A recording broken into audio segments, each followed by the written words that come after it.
obi bụ mma mmanụ maọbụ Dr. Chinyere abịakwutegokwu n'ọzọ ka anyị tie nri n'ụbọchị nke tata.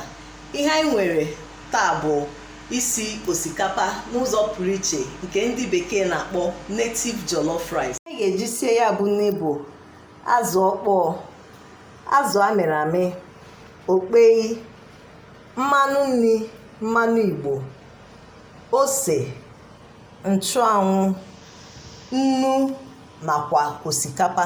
Ya ọnụ na anyị nwere osikapa, ọ bụrụ na osikapa ka anyị na-esi. Anyị ga-ebu ụzọ wụnye osikapa n'ime ite, sidetu ya, gbasaa ya. Ka osikapa anyị dị n'ọkụ, etinyekwa mmiri ọkụ m ga-eji saa azụ maka ọ na-adị mma iji mmiri ọkụ na nnu saa. Mmiri ndị nke a na-asụtakwa, m ga-abịa kwọọ crayfish m, tinyekwa ya okpei n'ime ya. Okpei na-adị mma, ọ na-enyekwa nri ezigbo ụtọ. M ga-etinye ya, kpọkọta ha niile. Ka osikapa ka dị n'ọkụ, m ga-eberi yabasị m. Echefukwa m ịgwa unu na a na-etinyekwa yabasị na crayfish na ya bụ osikapa anyị na-esi. So m ga-eberi yabasị na-akwado ihe ndị ọzọ. Yabasị nke a na-aba n'anya. Anyị makwana ọ ya kwesịrị na ọ kara aka ọfụma. Anyị makwana asị anyị jiri nwayọọ nwayọọ pụtawa. Anyị ji nwayọọ nwayọọ pụtawa, ọrụ jirikwa nwayọọ nwayọọ na-emepe. Ka nke a na-emekwa, ọ dị oke mkpa na anyị gwakwara onwe anyị nke wee eziokwu.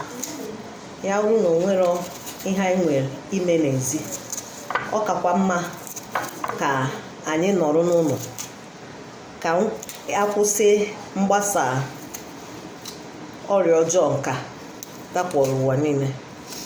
Ya kwa na anyị na-aga ọrụ, anyị akwazi onwe anyị ọfụma otu esi gwa anyị, na-eyikwa ma face mask anyị, na-akwọkwa aka anyị otu esisi anyị na-akwọ ya.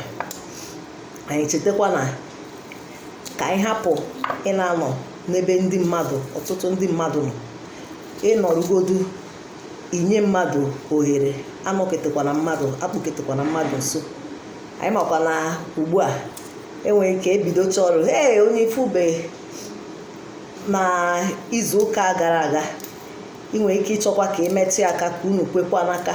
Chetakwa ihe ndị nke a, ikwekwa n'aka ịdara ezigbo iwu, maka ka ị na-ekwe n'aka ka ọrịa nke a na-efe. Ya bụ ka onye ọbụla gbado anya.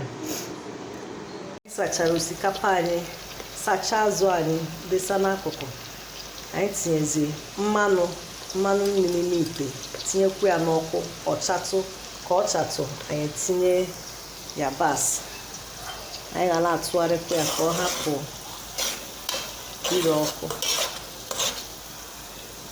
Ka yabasị anyị sitụrụ ihe dịka nkeji abụọ, anyị ga-ewetezikwa azụ anyị, wụnye n'ime ya ka ọ ghewakwa. Ya kwa na inwe kpọmọ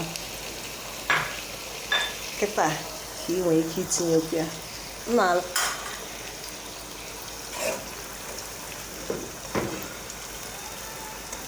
M ga-achọ ka ihe a niile yechaa, yeba n'ime. M ga-etinyekwa crayfish m na okpei kịta. Ihe niile na-asụnite crayfish, ose, okpei na azụ anyị. Ebe a isisi ya adịgodu n'ụdị, m ga-etinyezikwa nnu.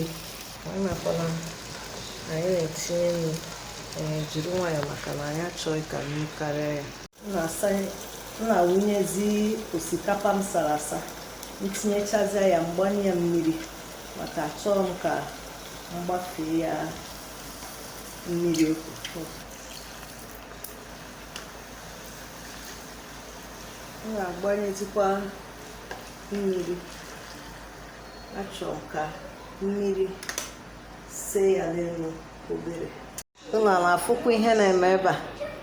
Nri anyị eyegokwa unu na-afụkwa ka ọ dị, ka o si acha, ka o si ekpo. Amakwa m na ụtọ oge sisọ maka obere oge kịta anyị ememe ihe anyị si ka anyị makwa. M ga-agbanyezi ọkụ na ọ tachago. Nri anyị eyegokwa, anyị ga-enene ya ka anyị mara ma nnu ọ tụkwara ya, ihe niile ọ dịkwa ka o kwesịrị isi dị.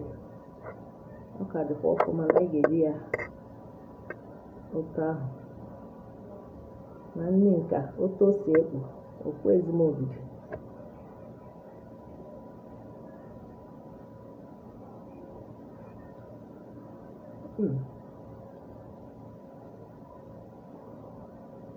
Biko ya unu esitụbere ụdịrị osikapa mbụ, sie ya taa. Ụta m si kọwaa ya n'usoro soro ya ụta. Isichaa ya ị ga-ekwete na isiri nri doziri gị ahụ. Ndeewo, ka ọ dịkwakwa n'ụbọchị ọzọ.